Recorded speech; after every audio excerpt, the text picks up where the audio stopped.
for both here.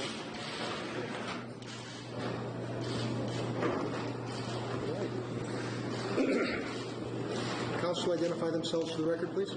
Good afternoon, Your Honor. Sam Sutter, District Attorney. Good afternoon, Mr. Sutter. Counsel for the defendant. Your Honor, James Sultan with Michael P. and Charles. Good afternoon, gentlemen. We're here for a probable cause hearing. What is the party's pleasure?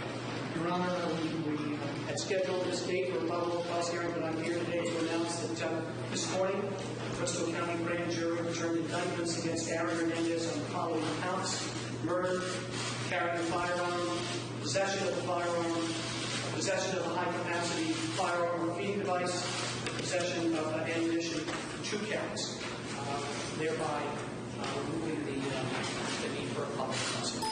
Mr. Hernandez has not yet been arraigned in the Superior Court. He has not. We're looking to set a date for arraignment today.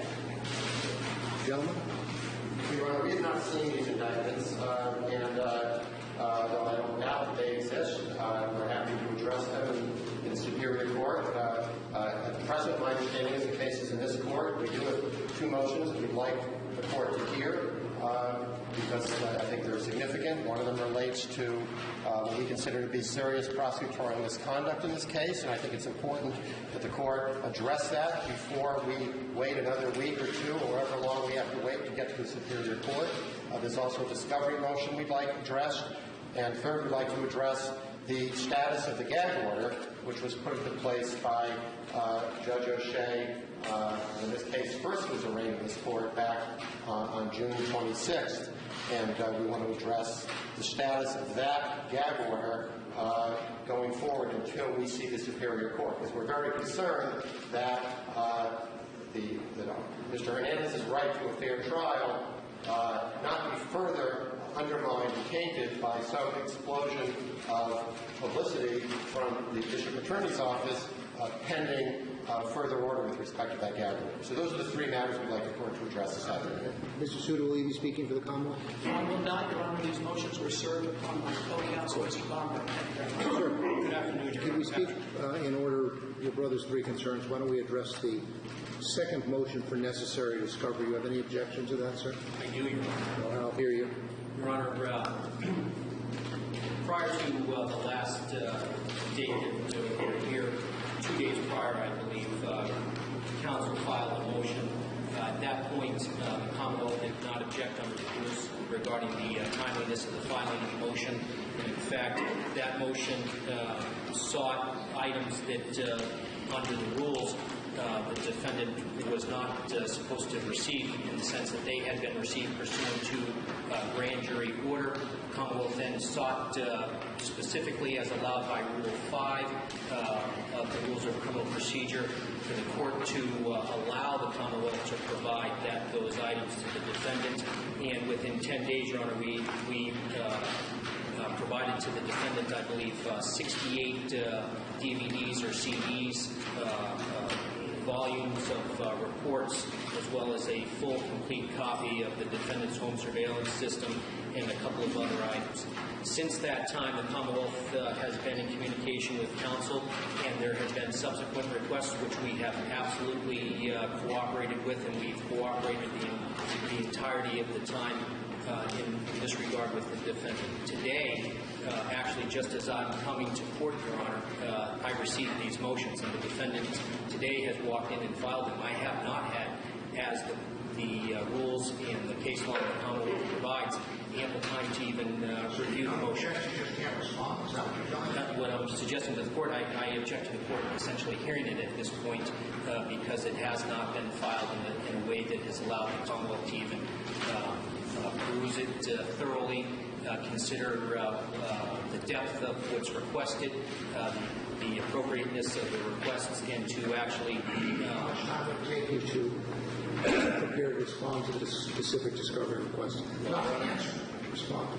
We're entitled to 7 days. That's what I would request. So that's the response to that. Your brother's second request is, I'll read the caption. Motion to enjoin Commonwealth from willfully misleading potential witnesses or otherwise obstructing justice. How do you respond to that motion? Again, As I walk into court, this is the first I even hear from Mr. Sullivan, whom I spoke with last night on the telephone.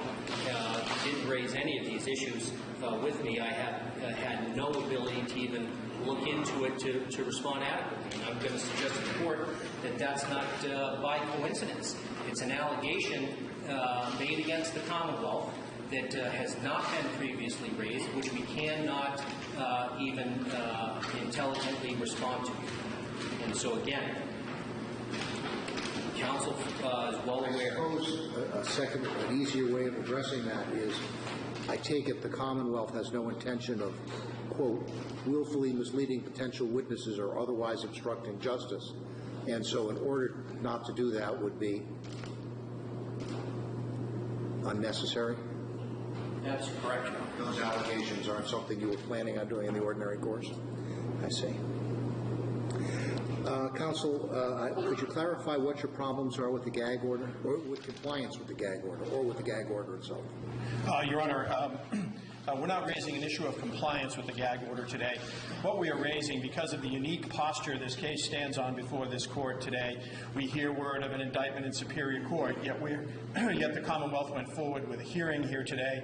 We have motions pending before the Commonwealth have. The matter was scheduled for hearing today. They had to be here. Correct, Your Honor, but the Commonwealth and the defense believe that this case is still before the district court. The district court, Judge O'Shea, on the day of Mr. Hernandez's arraignment, entered an order to ensure a fair trial for Mr. Hernandez. That order prohibits commentary on the evidence in this case in the public realm. Of course, Judge O'Shea took note of the rules of professional responsibility, which also apply in this case, without any need for any order. Because of the posture the case is on right now, Your Honor, as there will be a bit of a interim between an arraignment in Superior Court, we just want the court to clarify and to reconfirm Judge O'Shea's order, which was very specific and if there's some specific provision that you request to be clarified, I'd be glad to hear it. Otherwise, yes, Your Honor, this is the provision. Judge O'Shea entered the order orally and said that this order shall apply while the matter is in the district court. With the issuance of an indictment, as we've heard this morning, we don't want there to be any confusion that this matter. I'm sure your brother understands that there is a case in this court until it is dismissed, which would take place quite promptly after the anticipated arraignment. If it is necessary to do so, the order entered by Judge O'Shea remains in effect until changed by Judge O'Shea or dismissal in this court. Very well, thank you. Glad to do that. All right. I think it sounds like a number of factors are converging on the 7 days. Counsel for the Commonwealth, when do you think that it will be possible to arrange for the arraignment in Superior Court? We've begun discussion about that. The Superior Court asked me this morning, Your Honor, to make an arrangement. They suggested Wednesday. That may not be convenient for all counsel. Wednesday? That's what this week. Correct, Your Honor. Which is obviously less than the 7 days you requested for the discovery response. So then I think what I'm likely to do is, how about if I continue this matter for, excuse me, Mr. Clerk, can I speak with you for a moment?